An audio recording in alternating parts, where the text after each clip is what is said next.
Prépare-toi comme Marie.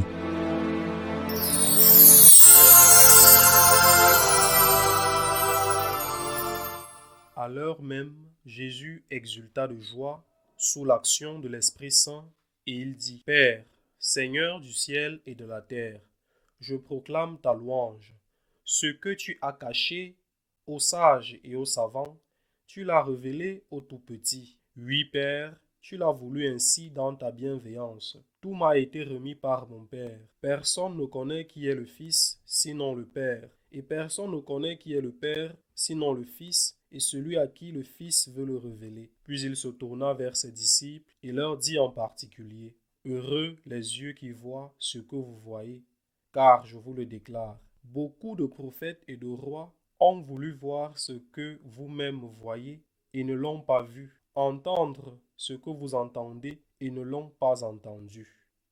Acclamons la parole de Dieu. Hier, en méditant l'Évangile, je commentais que seule l'humilité nous permet de comprendre réellement ce que Dieu a fait avec l'incarnation, ce qu'a fait la deuxième personne de la très sainte Trinité, et en le comprenant, de rendre grâce. L'humilité est la clé de tout. Aujourd'hui, Jésus dans cet évangile nous enseigne quelque chose de plus sur le même sujet. Je te rends grâce, Père, parce que tu as caché cela aux sages et aux intelligents, et tu l'as révélé aux petits. Lorsqu'une personne possède beaucoup, même si je crois que personne n'a vraiment tout, mais enfin, quelqu'un qui a beaucoup et reçoit un cadeau, le même cadeau que pourrait recevoir quelqu'un qui n'a presque rien, celui qui a beaucoup peut ne même pas l'apprécier, ou tout au plus remercier par simple courtoisie. Celui qui n'a rien, lui, se réjouit immensement. Et si les cadeaux ne sont pas identiques, si celui qui a beaucoup reçoit un grand cadeau, car on ne va pas offrir une babiole à quelqu'un qui possède beaucoup, et que celui qui a peu reçoit un petit cadeau, alors celui qui a peu s'en réjouit d'autant plus et remercie bien davantage. Nous nous habituons aux choses. Je me souviens, lorsque j'ai lu pour la première fois Le Petit Prince de Saint-Exupéry, ce fut une révélation pour moi. Ce petit garçon voulait vivre sur une planète toute petite pour pouvoir profiter de multiples couchers de soleil chaque jour. Cela m'a marqué, car moi aussi j'aime les couchers de soleil. Et grâce à Dieu, j'habite à un endroit où je peux souvent les voir. Pas tous les jours, il y a des jours nuageux, mais presque tous les jours. Mais même les choses les plus merveilleuses, on peut s'y habituer. Chesterton parle du danger de cette habitude.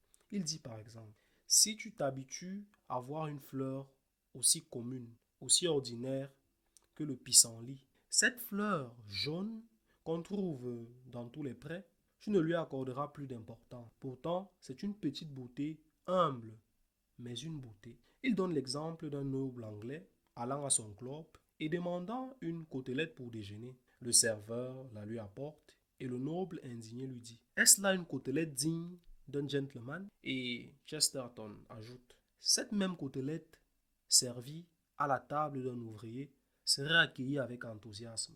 Quelle côtelette extraordinaire on m'a servi aujourd'hui? La même. Où est le problème? Le problème n'est ni dans le pissenlit, ni dans la côtelette, ni dans le coucher de soleil. Le problème est en moi. Le problème est en toi, l'absence d'humilité. Tu te considères comme le plus important.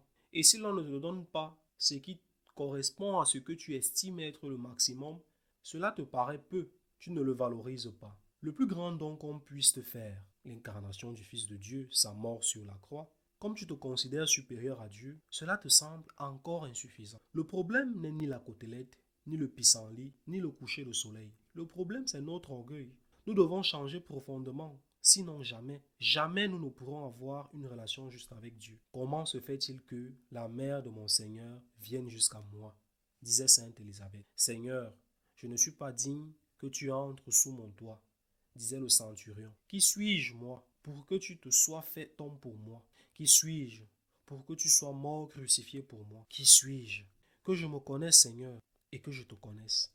Que je te connaisse et que je me rende compte de ta puissance infinie, le Créateur, de ton amour infini, le Rédempteur. Et que je me connaisse, Seigneur, et que je découvre qui je suis. Ce n'est qu'à partir de là, de l'humilité, de la vérité. Si je ne me trompe pas, Sainte Thérèse disait que l'humilité, c'est marcher dans la vérité. Ce n'est que depuis cette vérité sur toi-même que tu pourras t'approcher de Dieu avec une attitude juste, comme celui qui se sait profondément béni, sans aucun mérite. Et c'est seulement ainsi que tu pourras remercier et te réjouir de Noël, préparer ton âme à accueillir l'enfant qui vient, non pas comme celui qui croit tout mériter, qui est multimillionnaire, et pour qui tout cadeau paraît insignifiant.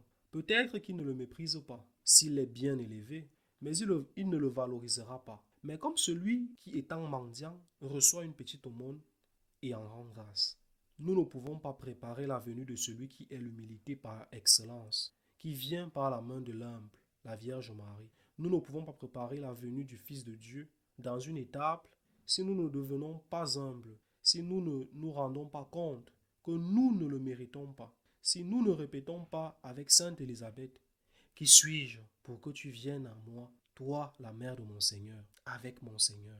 Si nous ne répétons pas avec le centurion, « Seigneur, je ne suis pas digne que tu entres dans ma maison. » Si je ne m'émerveille pas chaque jour devant un coucher de soleil, si je ne m'émerveille pas devant la beauté, non d'une splendide rose, mais d'une petite fleur insignifiante d'un pré, comme le pissenlit, si je ne remercie pas pour ce que j'ai dans mon assiette, même si ce n'est pas la côtelette digne d'un gentleman, si je ne fais pas cela, je ne pourrai remercier Dieu pour ce qu'il m'a donné. Si je ne pourrai pas non plus profiter de ce que j'ai, car quoi que j'ai, tout me paraîtra peu. Et la faute ne sera ni celle de la fleur, ni de la côtelette, ce sera celle de l'orgueil que je porte en moi. Je gâcherai tout, parce que l'orgueil, le premier péché de Satan, est ce qui gâche tout. Ainsi soit-il.